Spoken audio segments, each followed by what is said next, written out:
What is going on, guys? It's your boy Larry, aka Larry, come back at you today with a brand new video. Welcome back to the channel. I know I've been gone for a little while, but I saw a new article that I wanted to talk about. It actually dropped yesterday. So apparently there is a new up-and-coming new form for Mightyena coming out. That's the word on the street. So apparently it's going to be called Mightyena for the new Scarlet and Violet Teal Mask DLC. Apparently what you have to do is, from what I saw, I didn't see any images of the new form, but I saw that you have to teach it a certain move. I believe you have to use that move 3 times, and then you have to train it at night. So I think this is going to be the first new Pokemon besides the actual legendary trio that we're going to get for the Teal Mask. But before we start, make sure you like, comment, and subscribe if you enjoyed this video and you found it useful. Turn on that notification bell, that way you're notified every single time I drop a new video. But without further ado, let's get into it. So this article is from Game Rant, and it starts off with saying, predicting Pokemon Scarlet and Violet's DLC leaked Dark-type new form. Pokemon Scarlet and Violet's The Teal Mask DLC should hit the store in the next couple of months, and leaks hint at a Dark-type critter new form. Alright, and then it continues, Pokemon Scarlet and Violet may not have had the best receptions at launch because of all the issues with frame rate and visual glitches that ruined the experience for some fans. But they are still some of the most revolutionary games in the series. I can agree on that. With, Legendary Arceus really set the bar high for Pokemon, so I can definitely say this is one of the best Pokemon games that's been out. Thanks to an open world formula that gives players freedom over what they want to do and where they want to go, Gen 9 takes several good ideas from previous games and merges them into one big adventure.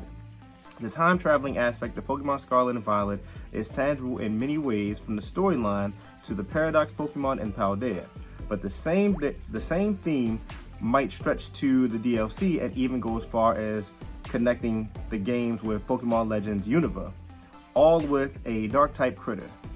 So that's I'm telling you, at the end of the day, they're probably going to unify. I wouldn't be surprised if, like, a couple years down the road, we had a completely open world, open world Pokemon game where you can go from Gen 1 all the way to Gen 9. Like, I wouldn't be surprised. That game would be so fun if they did that. But I'm getting off topic. So we continue. Pokemon Legends Arceus was one of the biggest sensations in the recent years thanks to its fun and unique gameplay, loop combined with many features that made it more of a Souls-like game than a regular Pokemon title. To a degree, yeah.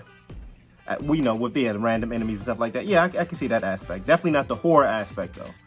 After its success, speculations about a new game in the series where players are taken to Unova's past has been running rampant, and Pokemon Scarlet and Violet's DLC might bridge that gap in multiple ways, especially with the new leaks emerging. So it continues. Now it's starting to talk about Mightyena. It says, Pokemon Scarlet and Violet's DLC could add a new Mightyena form. A Pokemon League's Unova starters and characters would likely be quite different from what the players have seen in Pokemon Black and White, although Legends Arceus did reintroduce familiar faces with all the ancestors of the game, yet it does not pursue similar past versus future themes as Pokemon Scarlet and Violet. A Pokemon Legends Unova game could do both, expand on the story from the original Gen 5 titles with original Dragon, and explain how Professor Salda and Toro's time machines really work. It continues. Recently, a known leaker by the name of Riddlerku, he's a very famous Pokemon Twitter information guy. Like, if you hear about rumors and things like that, if it came from Riddlerku, 9 times out of 10 it's true. Recently, a known leaker by the name of Riddlerku shared hints at what could be a new cross-gen evolution paradox form, or just a different type of form for a Dark-type Pokemon. Ku's track record is pristine, and it's likely their riddles will make much more sense further down the line when players can truly piece them together. For the time being, Ku shared 2 pictures of The Legend of Zelda's Blood Moon combined with one of the Pokemon Black and White's anime with the caption, Saru, followed by a collage of Umbreon, Mightyena, Weavile, and Midnight Lycanroc. So it's probably going to be forms for all of them. But I really hope that is a true form for, like, Mightyena. Because I was thinking about, like, when I made the last video and I saw the Poochyena, I like Poochyena. I like the whole aspect, a dark wolf type Pokemon. I loved having a Mightyena on my team. So if it gets a new form, I would love to bring it back.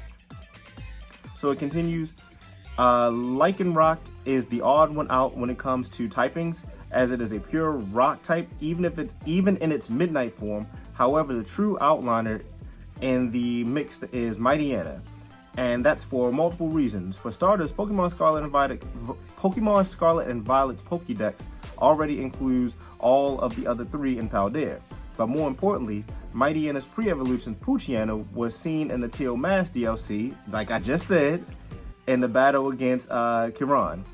One of the expansion keys NPCs as such. It's quite likely that Mightyena will get either, I can't read today, y'all, will either get a cross-gen evolution, a regional form, or possibly a paradox form in the very first DLC for Pokemon Scarlet and Violet. I called that. Before I even read this article, I'm going over this article with you guys. I didn't even know that, and I pretty much summed it up at the front of the video. It continues. I'm sorry, I'm getting excited. I can't read, I'm getting excited. What's going on here? As for the Blood Moon from the Legend of Zelda, one could argue that it could be linked to a sort of werewolf from the Pokemon, which would make sense theoretically. I could see that. It become, bipedal. More interestingly, with the term Sadu used by Ku, it's likely that Leaker is referring to a past form, which in this case would either be an entirely new paradox form of Mightyena or even a form available in the heavily rumored Pokemon Legends Unova game. Much like Ursaluna, Cleaver, and others became available in Gen 9 via Pokemon Home, either way, this could be a great occasion for Game Freak to connect its mainline series to a new chapter in the Pokemon Legends Arceus spinoff. And, that was it.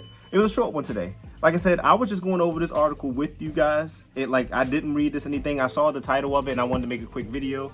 But, pretty much that's it, guys. I'm really excited. Like I said earlier, Poochyena was one of my favorite Pokemon back in Gen 3. It wasn't like in my top 5, but I really did like to have one. And I had a really strong Mightyena back in the day too. So I'm excited to see what they're going to do. Like I said, when I looked it up, it said you had to teach it. I'll post up the move and see. I'll post up what I found right here. It says you have to teach it a certain move. You have to use that move 3 times, and then you have to train it at night to get the new form. But I'm sure there's going to be more information about it later.